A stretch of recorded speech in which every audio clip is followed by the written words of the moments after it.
नमस्कार। विज्ञान प्रभार ए मासर संस्करण को आपणଙ୍କୁ स्वागत करुछु।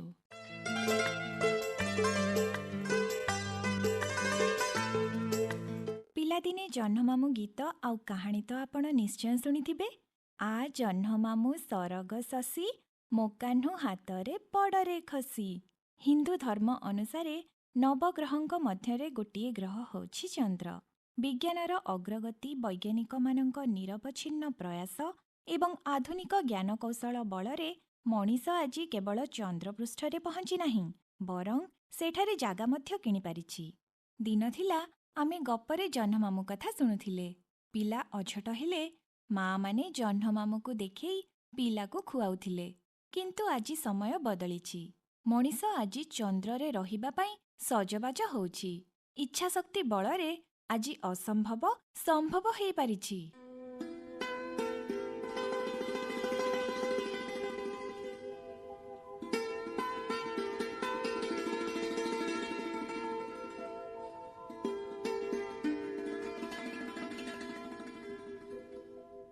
आगको आसुछि जातीय महाकाश दिवस। भारतीय महाकाश गवेषणा संगठन बा इस्रो रे कार्यरत वैज्ञानिक मानक अक्लांत परिश्रम जोगु 2023 मसीहा अगस्ट मास 23 तारिखरे चंद्रयान 3 चंद्रर दक्षिण मेरुरे सफलतार सह अवतरण करिथिला, जहार नाँ रखा जाइथिला शिवशक्ति। एई ऐतिहासिक दिनटिकु मने रखिबा पई प्रतिवर्ष अगस्ट मास 23 तारिखकु जातीय महाकाश दिवस रूपे पालन कराजिबो बोली सरकारଙ୍କ तरफରୁ घोषणा କରାଯାଇଛି। चलित वर्ष जातीय महाकाश दिवसर थीम रहिछि touching lives while touching the moon, India's space saga, अर्थात जह्न को छुई जीवन को छुईबा।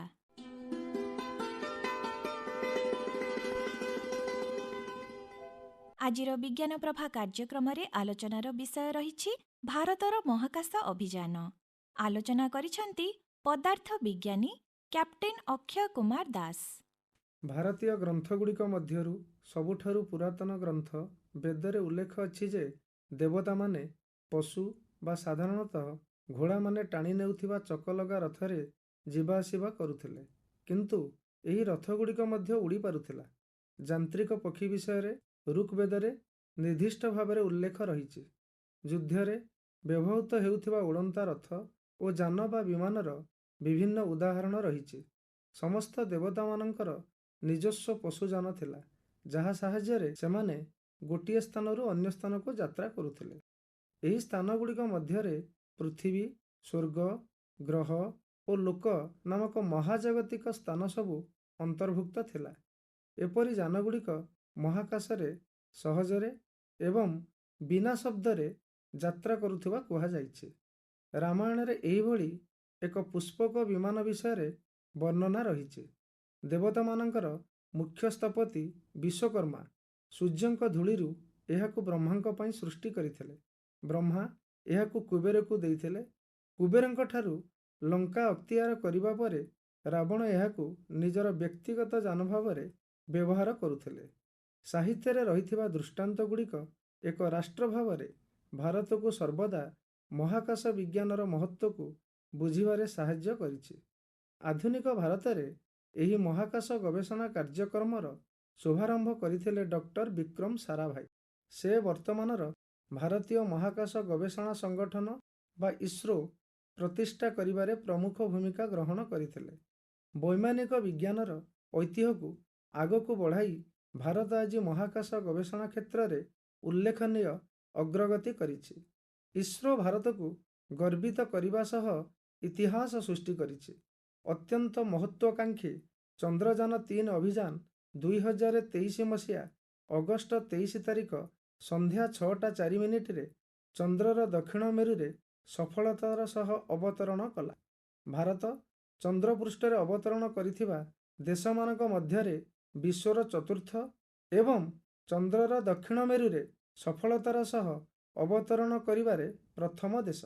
एही अभियानर सफलता निश्चित भावरे एक द्रुत प्रगतिशील राष्ट्र भावरे भारतर मान्यता वृद्धि करिछि। एही स्मृतिरे प्रतिवर्ष अगस्ट 23 तारिखरे जातीय महाकाश दिवस पालन कराजिबो। ଭବିଷ୍ୟତରେ ବିଶ୍ୱର ନେତୃତ୍ୱ ନେବା ଏବଂ ଆଗକୁ ବଢ଼ିବା ପାଇଁ ଦେଶକୁ ଏହି ପରମ୍ପରାର ଆବଶ୍ୟକତା ରହିଛି। ଆପଣମାନେ ଜାଣି ଖୁସି ହେବେ ଯେ ଚନ୍ଦ୍ରଯାନ-3ର ସଫଳତା ପଛରେ ଥିବା ସମସ୍ତ ଜ୍ଞାନକୌଶଳ ଭାରତରେ ନିର୍ମିତ ଓ ବିକଶିତ। ଏବେ ଆସନ୍ତୁ ଜାଣିବା ଭାରତର ପୂର୍ବ ଐତିହାସିକ ମହାକାଶ ଅଭିଯାନଗୁଡ଼ିକ ବିଷୟରେ। ଆର୍ଯ୍ୟଭଟ୍ଟ ମହାକାଶଯାନ ଥିଲା ଭାରତର ପ୍ରଥମ ଉପଗ୍ରହ। ଆର୍ଯ୍ୟଭଟ୍ଟ ମହାକାଶଯାନକୁ ସମ୍ପୂର୍ଣ୍ଣ ଭାବେ ଭାରତରେ ନିର୍ମାଣ କରାଯାଇ 1975 ମସିହା ଏପ୍ରିଲ 19ରେ ସୋଭିଏତ୍ କସ୍ମସ୍ 3M ରକେଟ୍ ଦ୍ୱାରା ଉତ୍କ୍ଷେପଣ କରାଯାଇଥିଲା। ଏହାପରେ ଦ୍ୱିତୀୟ ଉପଗ୍ରହ ଭାବେ 1979 ମସିହାରେ ଭାସ୍କର 1 ଓ ପରେ ପରେ ଭାସ୍କର 2 ପ୍ରେରଣ କରିଥିଲା। ଏହି ଦୁଇଟି କୃତ୍ରିମ ଉପଗ୍ରହ ପୃଥିବୀର ନିମ୍ନ ପରିକ୍ରମଣ ମାର୍ଗରେ ଅବସ୍ଥାପନ କରାଯାଇଥିଲା। ଇଣ୍ଡିଆନ୍ ନ୍ୟାସନାଲ୍ ସାଟେଲାଇଟ୍ ବା ଇନସାଟ୍ ହେଉଛି ଦେଶର ଟେଲି ଯୋଗାଯୋଗ, ପ୍ରସାରଣ, ପାଣିପାଗ ବିଜ୍ଞାନ, ଦେଶର ଅନୁସନ୍ଧାନ ଓ ଉଦ୍ଧାର ଆବଶ୍ୟକତାକୁ ପୂରଣ କରିବା ପାଇଁ ଭାରତୀୟ ମହାକାଶ ଏଜେନ୍ସି ଦ୍ୱାରା ଉତ୍କ୍ଷେପିତ ବହୁମୁଖୀ ଭୂସ୍ଥିର ଉପଗ୍ରହର ଏକ ଶୃଙ୍ଖଳ। ଏହା ଏସିଆ ଓ ପ୍ରଶାନ୍ତ ମହାସାଗରୀୟ ଅଞ୍ଚଳର ସର୍ବବୃହତ ଘରୋଇ ଯୋଗାଯୋଗ ବ୍ୟବସ୍ଥା, ଯାହାର ମୁଖ୍ୟ ଉଦ୍ଦେଶ୍ୟ ଥିଲା ଜୀବନ ଓ ସମ୍ପତ୍ତିର ସୁରକ୍ଷା ପାଇଁ ବାତ୍ୟା ସୂଚନା ପ୍ରଦାନ କରିବା। ଇସ୍ରୋ ଦ୍ୱାରା 2008 ମସିହା ଅକ୍ଟୋବର 22 ତାରିଖରେ ପ୍ରକ୍ଷେପିତ ଚନ୍ଦ୍ରଯାନ-1 ଭାରତର ପ୍ରଥମ ଚନ୍ଦ୍ର ଅଭିଯାନ ଥିଲା। ଏହା ଥିଲା ଏକ ପରିଭ୍ରମଣକାରୀ ଅନୁସନ୍ଧାନୀ ମହାକାଶ ଯାନ। ଏହା ଚନ୍ଦ୍ରପୃଷ୍ଠରେ ଅବତରଣ କରିନଥିଲା, ବରଂ ଚନ୍ଦ୍ରପୃଷ୍ଠରୁ ମାତ୍ର 100 କିଲୋମିଟର ଉଚ୍ଚତାରେ ରହି ପରିକ୍ରମା କରିଥିଲା। ଏଥିରେ ଏକ ଇମ୍ପାକ୍ଟ ପ୍ରୋବ୍ ସମେତ 11ଟି ବୈଜ୍ଞାନିକ ଉପକରଣ ଥିଲା ଏବଂ ଚନ୍ଦ୍ରପୃଷ୍ଠର ହାଇ ରିଜୋଲ୍ୟୁସନ୍ ରିମୋଟ୍ ସେନ୍ସିଂ କରିବା ଥିଲା ଏହାର ପ୍ରାଥମିକ ଉଦ୍ଦେଶ୍ୟ।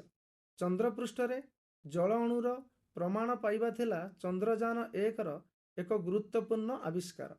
ଦୁର୍ଭାଗ୍ୟବଶତଃ 2009 ଅଗଷ୍ଟ ମାସରେ ଏହା ସହ ଯୋଗାଯୋଗ ବିଚ୍ଛିନ୍ନ ହୋଇଗଲା ଏବଂ ସେପ୍ଟେମ୍ବର 2009ରେ ଏହି ଅଭିଯାନ ଶେଷ ହେଲା ବୋଲି ଘୋଷଣା କରିଦିଆଗଲା। ଏହି ଅଭିଯାନ ପ୍ରକଳ୍ପରେ ସମୁଦାୟ 386 କୋଟି ଟଙ୍କା ଖର୍ଚ୍ଚ ହୋଇଥିଲା।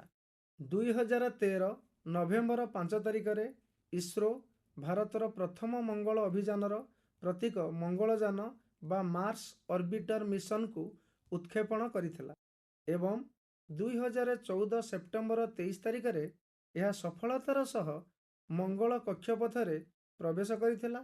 ଯଦିଓ ଉପଗ୍ରହଟି କେବଳ 6 ମାସର ମିଶନ ପାଇଁ ଡିଜାଇନ୍ କରାଯାଇଥିଲା, ତଥାପି ଏହା ପାଖାପାଖି 8 ବର୍ଷ ପର୍ଯ୍ୟନ୍ତ ସେବା ପ୍ରଦାନ ଜାରି ରଖିଥିଲା। ଏହି ଅଭିଯାନ ମଙ୍ଗଳ ଗ୍ରହ ଚାରିପଟେ ଏକ ଅର୍ବିଟର, ଯାହାକୁ ଆମେ କହୁଛେ କକ୍ଷପଥରେ ପରିକ୍ରମା କରୁଥିବା ଯାନ, ସ୍ଥାପନ କରିବାକୁ ଲକ୍ଷ୍ୟ ରଖିଥିଲା। ଏହି ମିଶନ ପ୍ରାୟ 15 କିଲୋଗ୍ରାମ ଓଜନର 5ଟି ବୈଜ୍ଞାନିକ ପେଲୋଡ୍ ବହନ କରିଥିଲା। ସେଗୁଡ଼ିକ ଭୂବିଜ୍ଞାନ, ବାୟୁମଣ୍ଡଳ ପ୍ରକ୍ରିୟା, ଭୂପୃଷ୍ଠର ତାପମାତ୍ରା ସମ୍ପର୍କରେ ତଥ୍ୟ ସଂଗ୍ରହ କରିଥିଲେ ବୋଲି ଇସ୍ରୋ କହିଛି। 2017 ଫେବୃଆରୀରେ ଭାରତ ଗୋଟିଏ ମିଶନରେ 104ଟି ଉପଗ୍ରହକୁ ସଫଳତାର ସହ ଉତ୍କ୍ଷେପଣ କରି ଇତିହାସ ରଚିଥିଲା। ଆନ୍ଧ୍ରପ୍ରଦେଶର ଶ୍ରୀହରିକୋଟା ମହାକାଶ କେନ୍ଦ୍ରରୁ ଏହି ଉତ୍କ୍ଷେପଣ କରାଯାଇଥିଲା। 104ଟି କ୍ଷୁଦ୍ର ଉପଗ୍ରହ ମଧ୍ୟରୁ 96ଟି କେବଳ ଯୁକ୍ତରାଷ୍ଟ୍ର ଆମେରିକାର ହୋଇଥିବା ବେଳେ ଇସ୍ରାଏଲ, କାଜାଖସ୍ତାନ, ସଂଯୁକ୍ତ ଆରବ ଏମିରେଟ୍ସ, ସୁଇଜରଲ୍ୟାଣ୍ଡ ଏବଂ ନେଦରଲ୍ୟାଣ୍ଡର ଉପଗ୍ରହ ମଧ୍ୟ ସାମିଲ ଥିଲା। ଏଥିରେ ଥିବା ସମସ୍ତ ଉପଗ୍ରହର ମୋଟ ଓଜନ ପ୍ରାୟ 1378 କିଲୋଗ୍ରାମ ଥିଲା। 2019 ମସିହା ଜୁଲାଇ 22 ତାରିଖରେ ଉତ୍କ୍ଷେପଣ ହୋଇଥିବା ଚନ୍ଦ୍ରଯାନ-2 ହେଉଛି ଭାରତର ଦ୍ୱିତୀୟ ଚନ୍ଦ୍ର ଅଭିଯାନ। ଚନ୍ଦ୍ରଯାନ-1 ମୁଖ୍ୟତଃ ଅର୍ବିଟର ହୋଇଥିଲା ବେଳେ ଚନ୍ଦ୍ରଯାନ-2କୁ ଅର୍ବିଟର, ବିକ୍ରମ ଲ୍ୟାଣ୍ଡର ଏବଂ ପ୍ରଜ୍ଞାନ ରୋଭର ଭଳି 3ଟି ଉପାଦାନକୁ ନେଇ ପ୍ରସ୍ତୁତ କରାଯାଇଥିଲା। ଚନ୍ଦ୍ରର ଦକ୍ଷିଣ ମେରୁ ଅଞ୍ଚଳର ଅଧ୍ୟୟନ କରିବା ଏବଂ ଚନ୍ଦ୍ରର ଭୌଗୋଳିକ ସ୍ଥିତି, ଖଣିଜ ବିଜ୍ଞାନ ଓ ବାହ୍ୟମଣ୍ଡଳ ଉପରେ ବିସ୍ତୃତ ଗବେଷଣା କରିବା ଏହାର ପ୍ରାଥମିକ ଲକ୍ଷ୍ୟ ଥିଲା।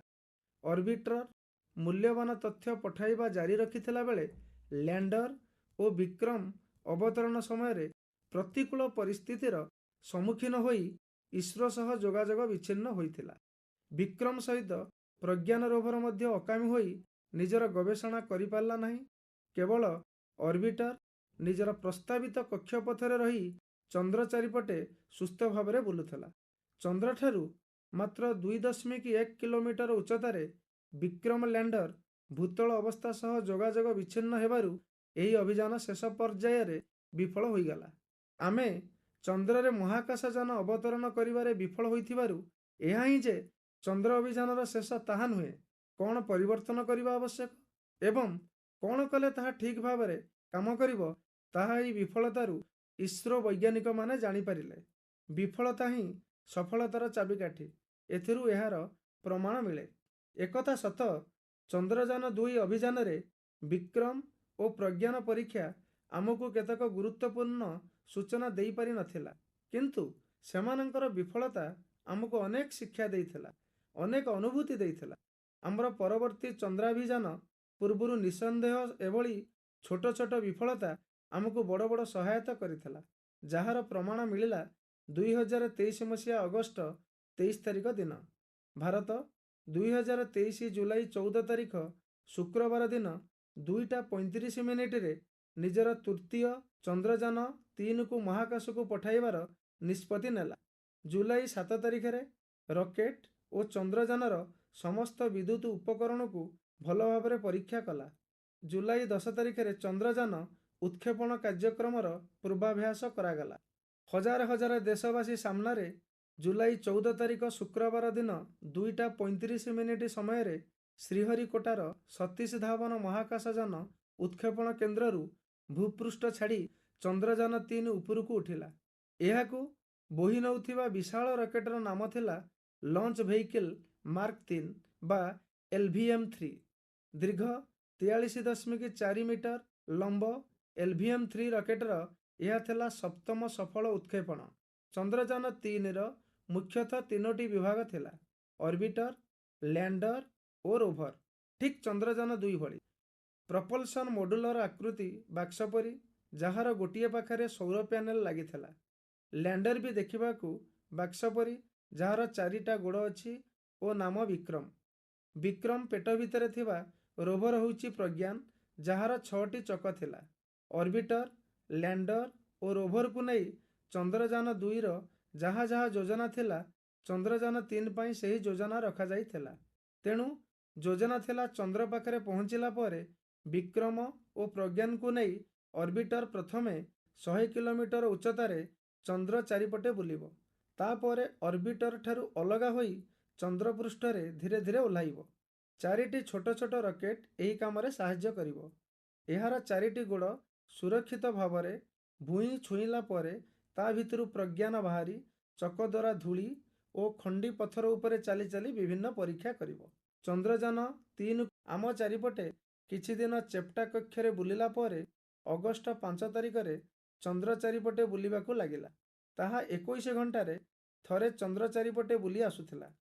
ଅଗଷ୍ଟ 23 ତାରିଖ ବୁଧବାର ଥିଲା ଚନ୍ଦ୍ରଯାନ-3 ପାଇଁ ଗୁରୁତ୍ୱପୂର୍ଣ୍ଣ ଦିବସ। ସନ୍ଧ୍ୟା 5:45 ବିକ୍ରମକୁ ଚନ୍ଦ୍ରପୃଷ୍ଠକୁ ଖସାଇବା ପାଇଁ କାର୍ଯ୍ୟକ୍ରମ ଆରମ୍ଭ ହେଲା। ଧୀରେ ଧୀରେ ସମତଳ ଅଞ୍ଚଳରେ ଖସାଇବାକୁ ହେବ, ନଚେତ୍ ପଥର ଉପରେ ପଡ଼ି ଭାଙ୍ଗିଯିବ। ତେଣୁ 4ଟା ଛୋଟ ଛୋଟ ରକେଟ୍ ଦ୍ୱାରା ଓଲଟା ବଳ ପ୍ରୟୋଗ କରି ବିକ୍ରମର ଖସିବା ବେଗକୁ କମ୍ କରାଗଲା। ସନ୍ଧ୍ୟା 6ଟା ବେଳକୁ ଭୂଇଁଠାରୁ ବିକ୍ରମର ଉଚ୍ଚତା ଥିଲା ମାତ୍ର 1000 ମିଟର ଓ 6:02 ବେଳକୁ ମାତ୍ର 200 ମିଟର। ଏହା ଥିଲା ଭାରତ ପାଇଁ ସବୁଠାରୁ ଜଟିଳ ଓ ଗୁରୁତ୍ୱପୂର୍ଣ୍ଣ ମୁହୂର୍ତ୍ତ। କିନ୍ତୁ ସବୁ ଭୟ ଓ ସନ୍ଦେହକୁ ପଛରେ ପକାଇ ନିର୍ଦ୍ଧାରିତ ସମୟରେ ଲ୍ୟାଣ୍ଡର ବିକ୍ରମ ସଫଳତାର ସହିତ ସୁରକ୍ଷିତ ଭାବରେ ଚନ୍ଦ୍ରପୃଷ୍ଠକୁ ଛୁଇଁଲା। 6:04 ଭାରତ ସଫଳତାର ସମ୍ବାଦ ଦେଲା। ଚନ୍ଦ୍ରର ଦକ୍ଷିଣ ମେରୁରେ ବିକ୍ରମ ସଫଳ ଅବତରଣ କରିଛି ବୋଲି ଆମର ମହାକାଶ ଗବେଷଣା ସଂସ୍ଥା ଘୋଷଣା କଲା।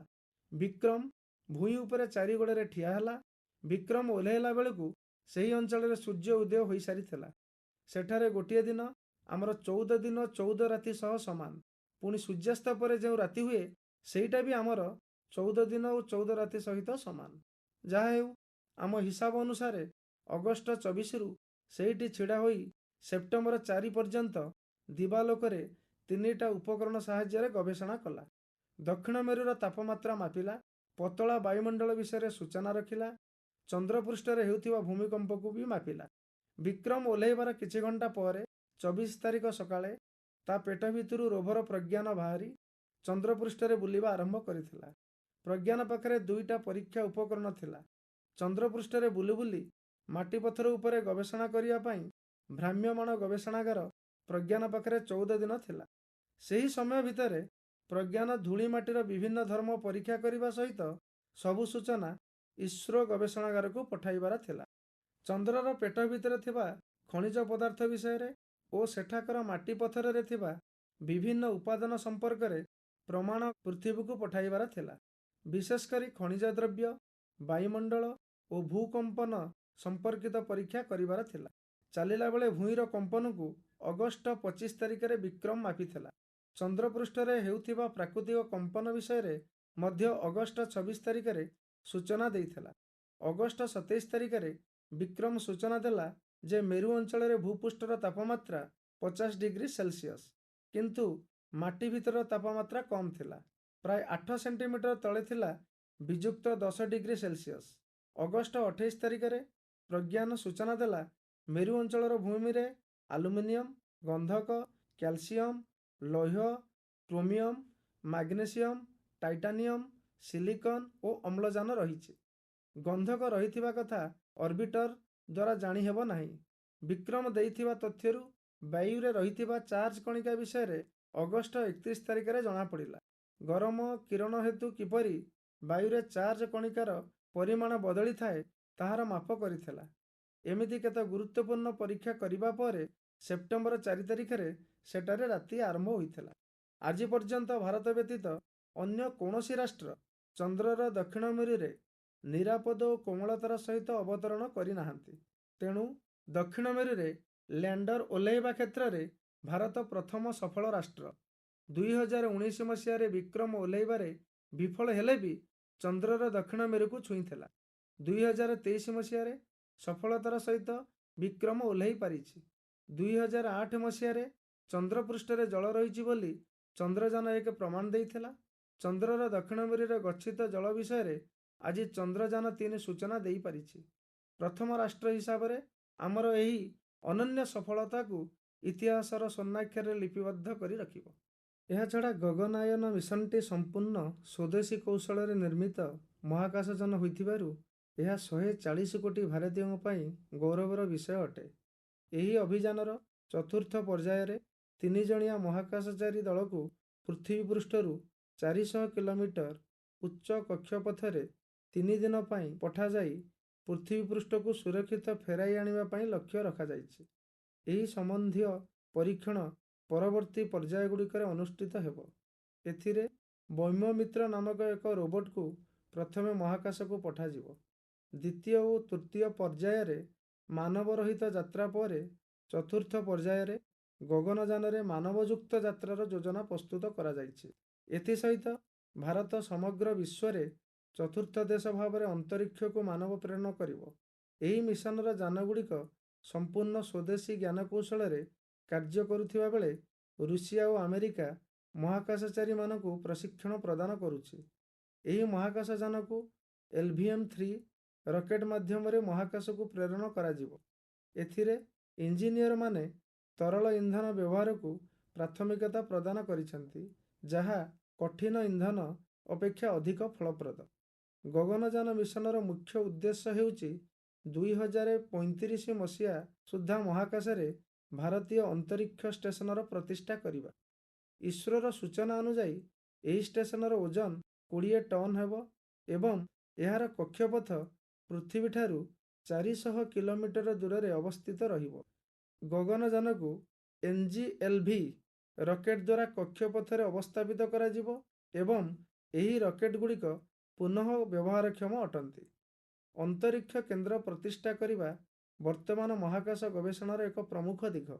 ଆମେ ସମସ୍ତେ ଜାଣୁ ଯେ ଅନ୍ତରାଷ୍ଟ୍ରୀୟ ଅନ୍ତରୀକ୍ଷ କେନ୍ଦ୍ର ସମଗ୍ର ବିଶ୍ୱରେ ଏକ ବୈପ୍ଳବିକ ପରିବର୍ତ୍ତନ ଆଣିପାରିଛି। ଏହା ମହାଶୂନ୍ୟରେ ଅନେକ ପ୍ରକାରର ବିରଳ ଗବେଷଣା କରି ବିଶ୍ୱର ଅନେକ ରହସ୍ୟ ଉନ୍ମୋଚନ କରିଚାଲିଛି। ଏଠାରେ ସୂଚନାଯୋଗ୍ୟ ଯେ 1998 ମସିହାରେ ଆମେରିକା, ରୁଷିଆ, ଚୀନ ଓ ୟୁରୋପର ମିଳିତ ସହଯୋଗରେ ଏହି କେନ୍ଦ୍ରଟି ପ୍ରସ୍ତୁତ କରାଯାଇଥିଲା। ସମଗ୍ର ବିଶ୍ୱ ଏହି ଅନ୍ତରୀକ୍ଷ କେନ୍ଦ୍ର ଦ୍ୱାରା ଉପକୃତ ହେଉଛି। ଏହି ଷ୍ଟେସନଟି ମହାକାଶରେ ଘଣ୍ଟାକୁ 20,000 କିଲୋମିଟର ବେଗରେ ଗତି କରି ପ୍ରାୟ 93 ମିନିଟରେ ପୃଥିବୀ ଚାରିପଟେ ଥରେ ଘୁରୁ ବୁଲୁଛି ଓ ଗୋଟିଏ ଦିନରେ ଏହା 15ରୁ ଅଧିକ ଥର ପୃଥିବୀକୁ ପରିକ୍ରମା କରି ଅନେକ ତଥ୍ୟ ଯୋଗାଇ ପାରୁଛି। ଏହି ଆନ୍ତର୍ଜାତୀୟ ଅନ୍ତରୀକ୍ଷ ଷ୍ଟେସନଟି ବିଭିନ୍ନ ପ୍ରକାର ଗବେଷଣା ପାଇଁ ମହତ୍ତ୍ୱପୂର୍ଣ୍ଣ ଅଟେ। ବିଶେଷ କରି ମନୁଷ୍ୟ ଶରୀରରେ ଶୂନ୍ୟ ମାଧ୍ୟାକର୍ଷଣ ଶକ୍ତିରେ ଦେଖାଯାଉଥିବା ପ୍ରଭାବ, ରକ୍ତ ସଞ୍ଚାଳନ, ପାଚନ ତନ୍ତ୍ର, ମାନସିକ ସ୍ଥିତି ତଥା ମହାକାଶର ରହସ୍ୟ ଉନ୍ମୋଚନ, ଜଳବାୟୁ, କୃଷି, ଔଷଧ, ପରିବହନ, ପ୍ରଯୁକ୍ତିବିଦ୍ୟା, ଶିକ୍ଷା, ଅର୍ଥନୀତି ଇତ୍ୟାଦି ପାଇଁ ଅତ୍ୟାବଶ୍ୟକ। ଭାରତର ବ୍ୟାପକ ଗବେଷଣା ପରିସରକୁ ଦୃଷ୍ଟିରେ ରଖି ଭାରତ 2035 ସୁଦ୍ଧା ଅନ୍ତରୀକ୍ଷ କେନ୍ଦ୍ର ପ୍ରତିଷ୍ଠା କରିବା ଜରୁରୀ ହୋଇପଡ଼ିଛି ଏବଂ ଏହା ଭାରତୀୟ ଅନ୍ତରୀକ୍ଷ କେନ୍ଦ୍ର ନାମରେ ନାମିତ ହେବ ବୋଲି ଜଣାପଡ଼ିଛି। ଏହାର ସଫଳ ରୂପାୟନ ପାଇଁ ଗଗନଯାନ ମିଶନ ପ୍ରସ୍ତୁତ କରାଯାଇଛି। ଏହି ମିଶନ ଜରିଆରେ ମନୁଷ୍ୟକୁ ମହାକାଶକୁ ପଠାଯାଇ ଏହି ଷ୍ଟେସନକୁ କାର୍ଯ୍ୟକ୍ଷମ କରାଯିବ। ଗଗନଯାନ ମିଶନର ମହାକାଶଚାରୀମାନଙ୍କୁ ଭାରତର ଦୃଶ୍ୟ ମହାକାଶରୁ କିପରି ଲାଗିବ ତାହା ଆଗାମୀ ଦିନରେ ସ୍ପଷ୍ଟ ହୋଇଯିବ।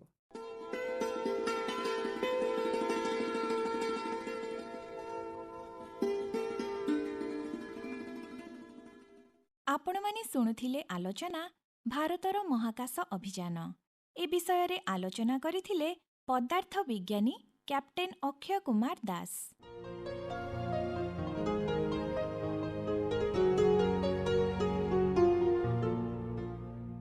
ଏଥର ଆପଣମାନଙ୍କ ପାଇଁ ବିଜ୍ଞାନ ସମ୍ବନ୍ଧୀୟ କିଛି ସୂଚନା।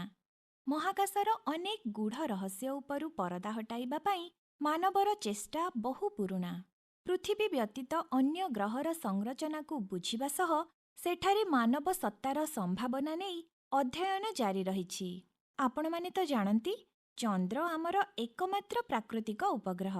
ଚନ୍ଦ୍ର ପୃଷ୍ଠରେ ପାଦ ଥାପିବା ସମଗ୍ର ମାନବ ଜାତି ପାଇଁ ଏକ ଐତିହାସିକ ଘଟଣା। ଆଜି ବି ପ୍ରତିଟି ମଣିଷର ମୁହଁରେ ରହିଛି ଏହି ଅସମ୍ଭବ କାର୍ଯ୍ୟକୁ ବାସ୍ତବତାରେ ପରିଣତ କରିଥିବା ମଣିଷର ନାଁ। ସିଏ ହେଲେ ଚନ୍ଦ୍ରପୃଷ୍ଠରେ ପାଦ ଥାପିଥିବା ପ୍ରଥମ ମହାକାଶଚାରୀ ନୀଲ୍ ଆର୍ମଷ୍ଟ୍ରଙ୍ଗ। 1969 ମସିହା ଜୁଲାଇ ମାସ 20 ତାରିଖ ଦିନ ସେ ରଚିଥିଲେ ଇତିହାସ।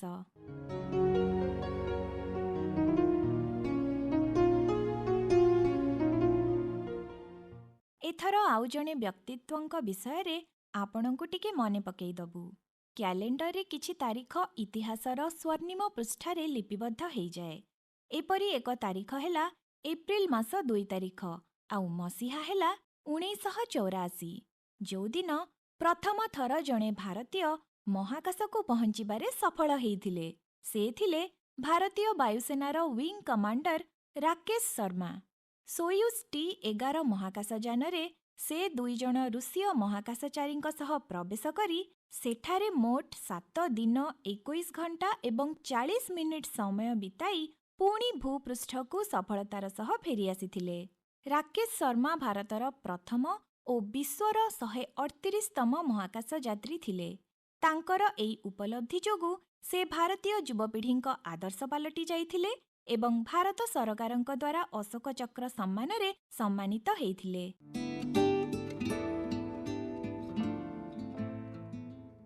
ନିକଟରେ ଅନୁସନ୍ଧାନରୁ ଜଣାପଡ଼ିଛି ଯେ ଚନ୍ଦ୍ରରେ ଏକ ପତଳା ବାୟୁମଣ୍ଡଳ ରହିଛି ଯାହାର ନାଁ ହେଉଛି ଏକ୍ସୋସ୍ଫିୟର, ଯେଉଁଠି ହିଲିୟମ୍, ନିଅନ୍, ଆର୍ଗନ୍, ଆମୋନିଆ, ମିଥେନ୍ ଏବଂ କାର୍ବନ ଡାଇଅକ୍ସାଇଡ୍ ଭଳି ଗ୍ୟାସ୍ ରହିଛି।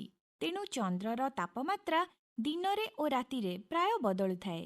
ସୂର୍ଯ୍ୟାଲୋକରେ ଚନ୍ଦ୍ରର ବିଷୁବରେଖା ନିକଟରେ ତାପମାତ୍ରା 121 ଡିଗ୍ରୀ ସେଲସିୟସ୍ ହୋଇଥିବା ବେଳେ ରାତିରେ ତାହା -133 ଡିଗ୍ରୀ ସେଲସିୟସ୍କୁ ଖସିଯାଇଥାଏ। ଏପରି ତାପମାତ୍ରାରେ ମନୁଷ୍ୟ ପକ୍ଷେ ବଞ୍ଚି ରହିବା ସମ୍ଭବପର ନୁହେଁ।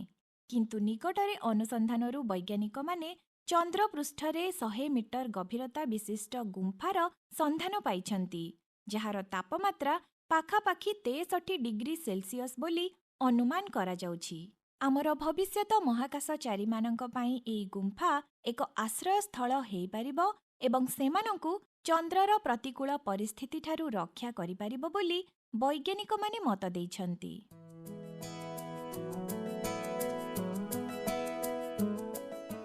ଅନ୍ୟ ଗ୍ରହରେ ଜୀବସତ୍ତାକୁ ନେଇ ବିଭିନ୍ନ ସମୟରେ ଅନେକ ଦେଶ ଭିନ୍ନ ଭିନ୍ନ ଗବେଷଣା କରିଆସୁଛନ୍ତି।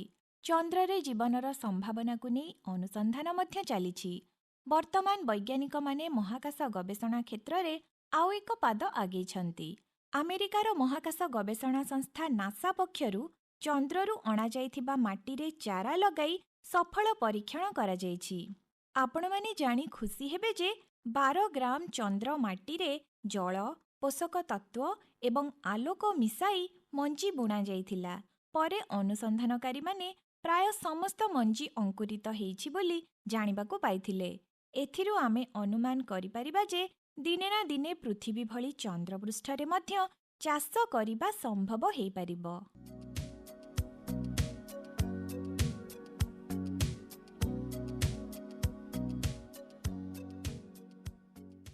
ଚନ୍ଦ୍ରକୁ ନେଇ ମନୁଷ୍ୟର ପରିକଳ୍ପନା ତଥା ଗବେଷଣା ଦିନକୁ ଦିନ ବଢ଼ି ବଢ଼ି ଚାଲିଛି। ନିକଟରେ ଅନୁସନ୍ଧାନରୁ ଗବେଷକମାନେ ଜାଣିବାକୁ ପାଇଛନ୍ତି ଯେ ଚନ୍ଦ୍ର ପୃଥିବୀଠାରୁ ଲଗାତାର ଭାବେ ଘୁଞ୍ଚିବାରେ ଲାଗିଛି। ଚନ୍ଦ୍ର ଘୁଞ୍ଚି ଘୁଞ୍ଚି ଯାଉଥିବାରୁ ଭବିଷ୍ୟତରେ ପୃଥିବୀ ଉପରେ ଏହାର ପ୍ରତିକୂଳ ପ୍ରଭାବ ପଡ଼ିପାରେ, ଯାହାଫଳରେ ପୃଥିବୀରେ ଗୋଟିଏ ଦିନ 24 ଘଣ୍ଟା ପରିବର୍ତ୍ତେ 25 ଘଣ୍ଟା ହେବ ବୋଲି ଜଣାପଡ଼ିଛି। ଆମେରିକୀୟ ମହାକାଶ ଗବେଷଣା ସଂସ୍ଥା ନାସା ଅନୁସାରେ ଚନ୍ଦ୍ର ପୃଥିବୀଠାରୁ ଦୂରେଇ ଯିବା ପ୍ରକ୍ରିୟା କିଛି ନୂଆ ନୁହେଁ। 1.4 ବିଲିୟନ ବର୍ଷ ପୂର୍ବେ ପୃଥିବୀରେ ଗୋଟିଏ ଦିନ 18 ଘଣ୍ଟା ଥିଲା। ଚନ୍ଦ୍ର ପୃଥିବୀରୁ ଘୁଞ୍ଚି ଘୁଞ୍ଚି ଯାଇଥିବା କାରଣରୁ ଦିନ ବି ସେହି ଅନୁପାତରେ ଲମ୍ବା ହେଇଛି।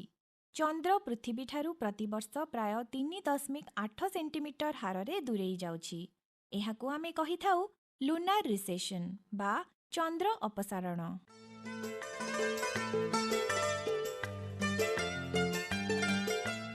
ମନୁଷ୍ୟ ଚନ୍ଦ୍ରପୃଷ୍ଠରେ ପାଦ ଥାପିବା ସମଗ୍ର ବିଶ୍ୱ ପାଇଁ ଏକ ପ୍ରେରଣାର ଉତ୍ସ। ଆଜିକାଲି ବିଭିନ୍ନ ଶିକ୍ଷାନୁଷ୍ଠାନ, ସଂଗ୍ରହାଳୟ ଏବଂ ମହାକାଶ ଏଜେନ୍ସିଗୁଡ଼ିକ ଛାତ୍ର ତଥା ସାଧାରଣ ଜନତାଙ୍କ ମଧ୍ୟରେ ବୈଜ୍ଞାନିକ କୌତୂହଳ ଏବଂ ମହାକାଶ ଅନୁସନ୍ଧାନକୁ ପ୍ରୋତ୍ସାହିତ କରିବା ପାଇଁ ବିଭିନ୍ନ ଇଭେଣ୍ଟ ତଥା କର୍ମଶାଳାର ଆୟୋଜନ କରୁଛନ୍ତି। ଏହି ପ୍ରଚେଷ୍ଟା ପରବର୍ତ୍ତୀ ପିଢ଼ିର ବୈଜ୍ଞାନିକ, ଇଞ୍ଜିନିୟର ଏବଂ ମହାକାଶଚାରୀମାନଙ୍କ ଭବିଷ୍ୟତ ଗଠନରେ ସହାୟକ ହେବ ବୋଲି ଆଶା କରାଯାଉଛି।